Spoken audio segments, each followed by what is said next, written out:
Moi, quand j'ai démarré Coca, c'était pour me marrer, c'était pas pour gagner du pognon. Puis en fait, le but de se marrer, finalement, le résultat du fait que tu te marres et puis que tu es pro dans ce que tu délivres, fait que tu gagnes du pognon puis que tu peux faire vivre un peu plus de 200 personnes aujourd'hui. Et ça, c'est vachement cool.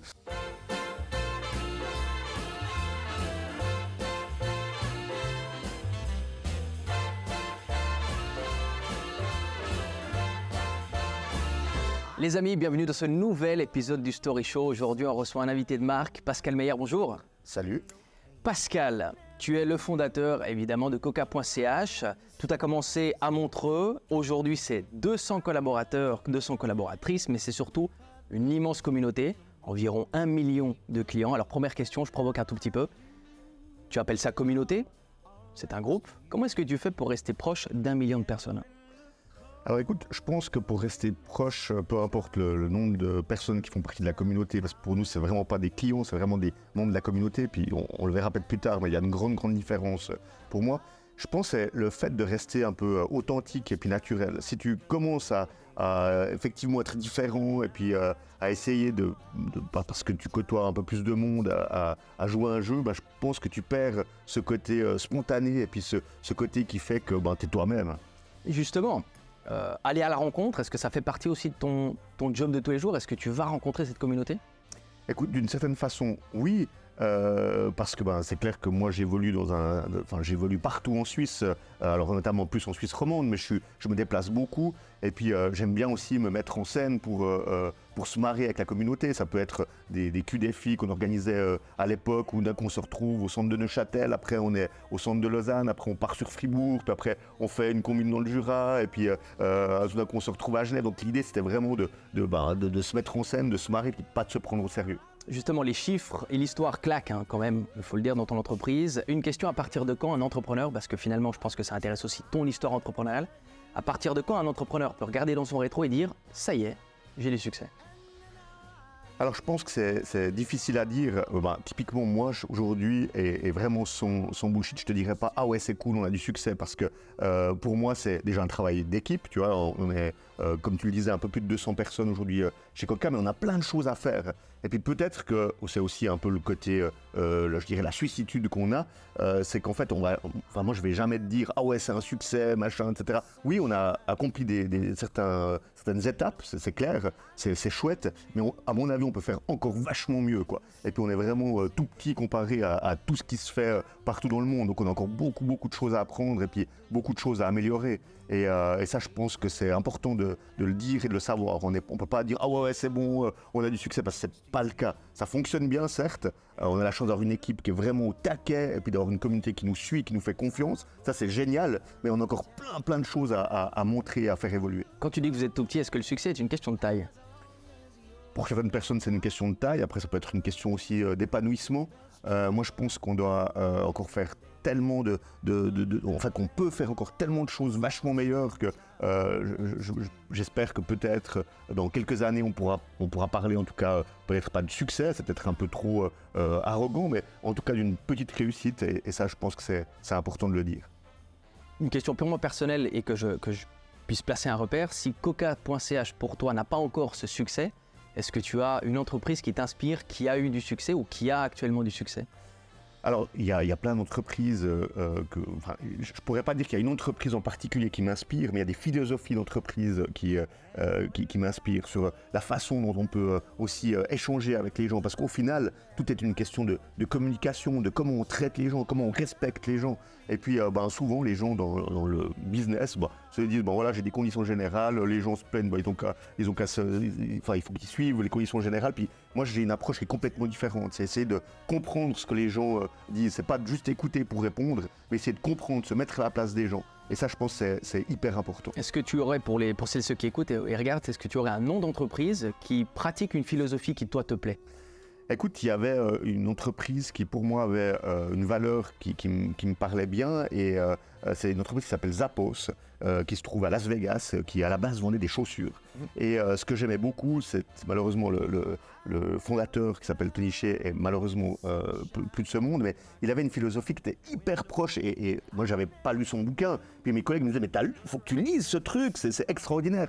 Et en fait, son motto, c'était Delivering Happiness. Comment on peut, finalement, quelqu'un t'appelle pour quelque chose qui n'a rien à voir avec ce que tu proposes, et puis qui veut être écouté, que tu sois à l'écoute des gens, et puis que tu offres quelque chose de positif. Et même ça peut paraître un peu naïf et puis gnognon comme ça, moi je crois vachement ça en fait. Bon, on reviendra là-dessus, sur cette notion, peut-être un peu de bullshit même aussi en entreprise. On en entend beaucoup parler. Franc-parler, l'à l'autre, des mots qui sont identifiables. Est-ce que la notion de signature est obligatoire pour réussir en tant qu'entrepreneur? Est-ce qu'il faut avoir son ADN pour sortir du lot ou est-ce qu'on peut se noyer dans la masse? Ah non, je pense que y a plein de super entrepreneurs qui sont complètement pas du tout visibles et puis qui ont des entreprises qui cartonnent et puis qui sont vraiment au top du top. Et puis, c'est clair que moi, comme j'incarne un peu Coca, parce que c'est mon bébé d'une certaine façon, même si c'est mon bébé avec mes collègues et avec la communauté, c'est quand même, je dirais, une impulsion que j'ai donnée au départ. Donc, pour moi, j'ai toujours été moi-même. Donc, mes potes qui me connaissent quand j'avais 10 ans dans le Jura, ou bien ceux qui m'ont connu, que ce soit sur Lausanne ou autre, ils savent que j'ai jamais été différent de ce que je suis aujourd'hui. Et ça, pour moi, c'est aussi quelque chose qui est ancré dans les valeurs que j'ai pu avoir. Tu es toi-même. J'ai lu quelques titres médias. On te qualifie d'ovni sur la scène entrepreneuriale. Donc, tu es toi-même en tant qu'ovni. Pourquoi ovni? Pourquoi est-ce que finalement les gens doivent te qualifier d'ovni aujourd'hui? Alors écoute, c'est quelque chose, c'est une question à laquelle j'ai pas mal réfléchi. Et en fait, j'en arrive à une déduction qui est peut-être que les autres entrepreneurs, quand ils ont monté leur boîte, ils ont certainement dû lever des fonds, ils ont peut-être pas les coups des franges comme moi je les ai. Si demain j'ai envie de vendre une meule de fromage parce que ça me fait marrer, je fais une meule de fromage, tu vois. Et puis si après-demain il y a un membre de la communauté qui me dit « Oh mais tiens, essaye ce produit-là », je vais le faire. Si tu veux, la grande différence peut-être et ça choque pas mal de monde, c'est que moi quand j'ai démarré Coca, c'était pour me marrer, c'était pas pour gagner du pognon. Puis en fait le but de se marrer, finalement le résultat du fait que tu te marres et puis que tu es pro dans ce que tu délivres, fait que tu gagnes du pognon puis que tu peux faire vivre un peu plus de 200 personnes aujourd'hui. Et ça c'est vachement cool. Par contre si ton objectif seul, c'est ton business plan, ton machin, de comment, quoi, quand, etc. Je pense que selon moi, en tout cas selon mes croyances, je pense que c'est moins fun et puis c'est moins sur du long terme. Moi, j'ai envie de viser plutôt long terme. Mais cette meule de fromage, tu l'as vendue? Très prochainement. J'ai vu passer quelque chose sur les réseaux sociaux. Dans les interviews, justement, tu parles de fun, de passion, de franc-parler, d'authenticité. Moi, ce qui m'intéresse, c'est de savoir ce que tu fais quand t'en as marre. Quand les clients te sortent par les trous de nez, quand tes partenaires te sortent par les trous de nez. Bref, quand t'en as marre, qu'est-ce que tu fais? Qu'est-ce qui se passe? Je sais pas ce qu'elle me dit. Bon, il y a plusieurs choses. Moi, j'aime bien, je fais un peu de hockey, un peu de skater, enfin 2-3 petits trucs à côté. Et puis, le fait de déconnecter en allant soit courir, ou bien soit en allant faire un match, ou bien juste de changer complètement d'environnement, pour moi, c'est hyper important. Ça, c'est un pan pour moi qui est, quand je suis j'ai un peu trop de trucs parce que ça a été une journée hyper compliquée. Moi, j'aime bien casser avec ça. Et après, il y a le côté familial. Moi, j'ai beaucoup de bol parce que ma femme, c'est aussi une entrepreneuse. Elle comprend vachement le truc. Donc, quand je suis un peu trop turbo chaud, j'arrive à pouvoir échanger avec elle. Puis, elle arrive vachement à dire, écoute, mon gars, prends de la distance. Enfin, tout ce que moi, je donne comme conseil aux autres que j'arrive pas à appliquer chez moi, heureusement qu'elle est là pour me dire, mais mon gars, tu dis à tout le monde, ouais, prends du recul, machin, etc. Mais toi, tu es juste incapable de le faire. Et ça, je trouve juste génial d'avoir quelqu'un qui puisse aussi comprendre ça et puis qui puisse aussi des fois te remettre un petit peu en place et puis te dire, mais tu as quand même un setup qui est cool et puis ça vaut la peine de prendre. Et puis ça, c'est quelque chose qui te permet de reprendre la distance et puis de te dire, waouh, en fait, je m'excite pour rien du tout, quoi. Tu as une petite fille, quel genre de papa es-tu du coup? Si tu n'arrives pas à prendre du recul, quel genre de père es-tu? Bon, alors avec ma fille c'est encore différent parce qu'on a une relation qui est juste extraordinaire parce qu'on est toujours, moi je suis toujours un grand déconneur puis elle aussi, donc il n'y a pas un jour où on se marre pas, quoi. Et ça pour moi c'est juste quelque chose d'unique et puis si je peux pas passer du temps avec elle, pour moi ça me fend le cœur, quoi. Je peux me foutre à chialer parce que j'ai pas vu ma fille, tu vois. Pour moi c'est quelque chose qui est extrêmement important. Tu parles beaucoup de local, de vision locale. On est proche de notre communauté. Encore une fois, j'insiste sur ce mot. Ça fait vivre aussi Coca.ch spirituellement, financièrement, etc. Jusqu'à quand Coca.ch ne pourra plus dire on fait du local? Philosophiquement parlant, on a 200 collaboratrices, 200 collaborateurs, des millions de chiffres d'affaires. Jusqu'à quand on peut dire on ne fait plus du local? Pour éviter de tomber un peu dans le bullshit du on est proche de vous, la proximité, etc. etc. Écoute, c'est une question qui est assez intéressante pour laquelle je n'ai pas une réponse qui est super claire. Bien sûr, je pourrais te dire, mais oui, vu qu'on est basé en Suisse, etc. Mais la réalité, c'est qu'aujourd'hui, si tu regardes Coca par rapport aux autres e-commerçants, on est quand même la seule société qui a tous ses collaborateurs en Suisse, sa structure de développement en Suisse, qui est complètement une aberration, parce que tout le monde te dirait, mais tu aurais meilleur temps d'engager des gens, tu aurais plus de ressources, ça te coûterait 2 fois moins cher ailleurs. Mais pour moi, c'était important, c'est de me dire, mais écoute, on est en Suisse, on livre des Suisses, donc on doit le faire avec des gens qui sont basés en Suisse. Mais c'est purement philosophique, et tant qu'on pourra le faire et que ce sera viable, je continuerai à le faire. Et même dans des situations les plus extrêmes, on a toujours travaillé comme ça. Alors oui, c'est clair qu'on n'a pas des actionnaires qui nous demandent des résultats extraordinaires et puis on doit avoir des performances au top donc on a cette chance de ne pas avoir cette pression-là. Donc ça pour moi c'est un pan qui est super intéressant. Et puis le deuxième pan qui est aussi pour moi ultra important, c'est de pouvoir avoir justement le feedback des gens, de la communauté. Les gens ils peuvent écrire librement puis dire écoute là on n'est pas en ligne avec ce que vous avez fait, là on est... Mais de dire on n'est pas une entreprise locale, c'est faux parce qu'on a tout qui est en Suisse. La seule chose qu'on importe finalement, c'est les produits qu'on va proposer à notre communauté, mais ça peut être des produits faits par un entrepreneur local, comme ça peut être des produits faits par une marque en Asie. Donc il y a de tout, il faut pouvoir offrir en fait une palette de services qui soit suffisamment large et je préfère que quelqu'un qui soit en Suisse se dise « Ah bah tiens, je peux commander dans une entreprise locale qui fait vivre des gens en Suisse plutôt qu'une boîte qui a la moitié de son staff à l'étranger. » Ça, c'est plus ce qui moi me parle, quoi. Ton franc-parler, ton authenticité, c'est normal que le mot holacratie soit apparu. Holacratie, donc c'est redonner ce pouvoir et la gouvernance à l'organisation plutôt qu'un chef, j'ai envie de dire à l'ego d'un chef, parce que les médias aiment bien justement parler de termes qui claquent.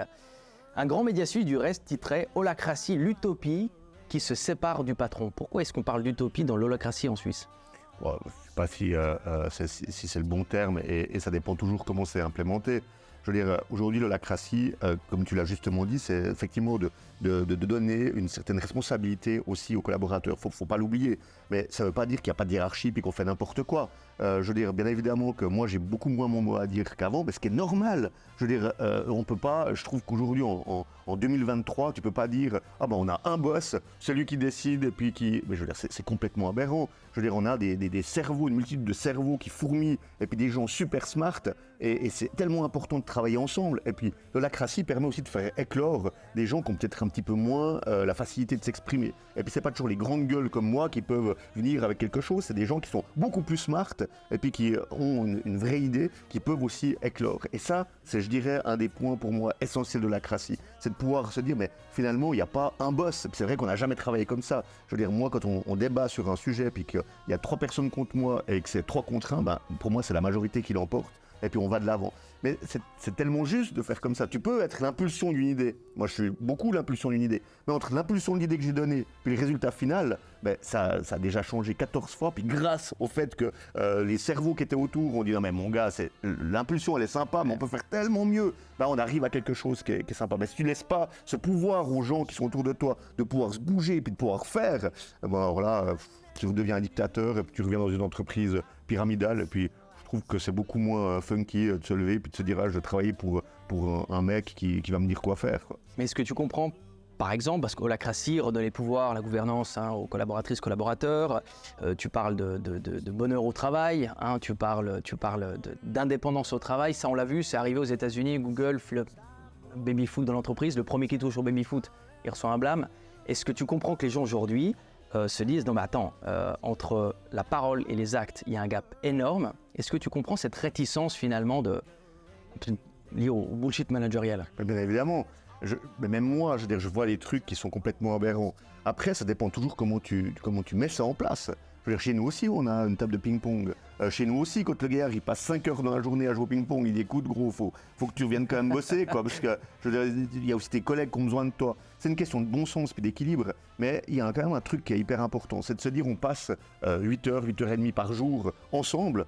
Et je me dis, mais si on peut avoir des conditions qui sont vachement plus cool, puis c'est quand même tellement chouette de pouvoir faire 2-3 ping-pong dans la journée où tu échanges sur des trucs complètement informels, puis indirectement, tu te marres, puis en plus de ça, c'est pas que tu n'es pas en train de travailler, parce que tu es en train d'échanger sur des sujets, et au final, je veux dire, qu'est-ce qu'on en a à cirer si le gars il a passé 1 heure à jouer au ping-pong, si il est épanoui, je veux dire, à un moment donné, et ça moi je crois beaucoup, c'est que les gens, quand ils sont dans un cadre sympa, il y a un moment donné où ils vont pouvoir se dire, ok, la créativité va être meilleure, l'état d'esprit va être meilleur, je vais être moins mal que si je vais dans un job où je suis hyper anxieux, où je dois faire mes heures absolument, machin, etc.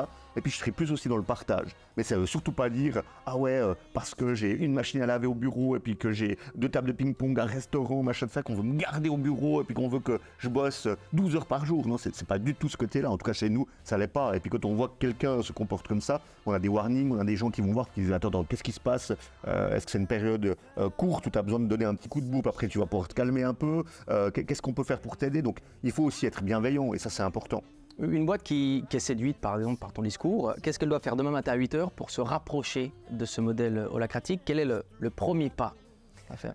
Le premier pas, c'est de se dire qu'il faut responsabiliser les gens de la boîte, puis que les gens avec qui tu bosses, c'est pas tes esclaves, quoi. Les gens avec qui tu bosses, c'est tes collègues. Et puis ces collègues-là, c'est eux qui te permettent de pouvoir grandir. Et c'est grâce à leur impulsion, grâce à leur aussi leur savoir-faire que tu vas pouvoir évoluer. Je veux dire, pour moi, le temps de dire à quelqu'un ouais, faut que tu fasses, puis que la personne doit juste exécuter, pour moi, c'est révolu, quoi. On peut pas faire ça en 2023, quoi. Pour moi, c'est une aberration totale. Je pense qu'il faut vraiment pouvoir laisser les gens s'exprimer, évoluer dans un cadre. Et tu as plus à gagner quand c'est comme ça, parce que toi aussi, ça te permet d'évoluer, d'avoir des gens qui te challengent. Je veux dire, moi, quand j'ai un petit apprenti qui vient et qui me challenge, je suis là, waouh, mais c'est génial, parce qu'il a une perception différente, il a une éducation qui est différente, mais il faut respecter ça. Et ça, je pense que c'est hyper important de le dire.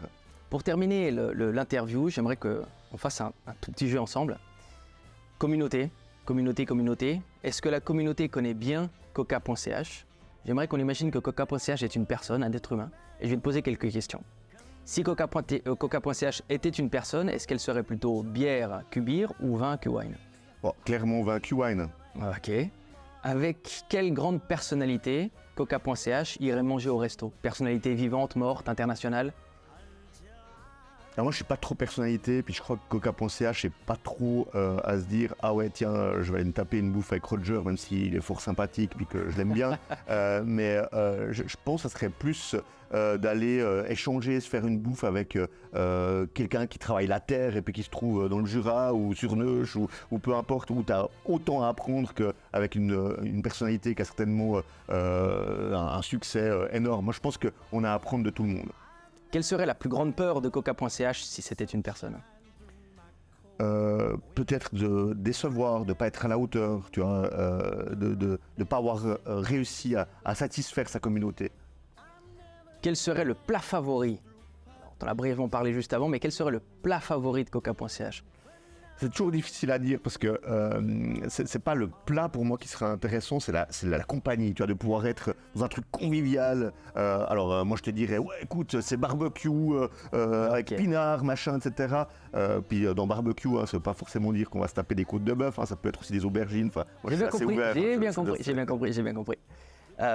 Et peut-être que si la communauté aimerait croiser Coca.ch un jour en vacances, quelle serait la destination idéale de vacances pour Coca.ch? Écoute, ça serait bien évidemment en Suisse, quelque part. Ça pourrait être en Suisse alémanique, ça pourrait être même à Arreuse, dans le canton de Neuchâtel. Ça pourrait être... on est hyper ouvert. En fait, il n'y a pas vraiment d'endroit. On a la chance d'avoir un pays qui est fantastique.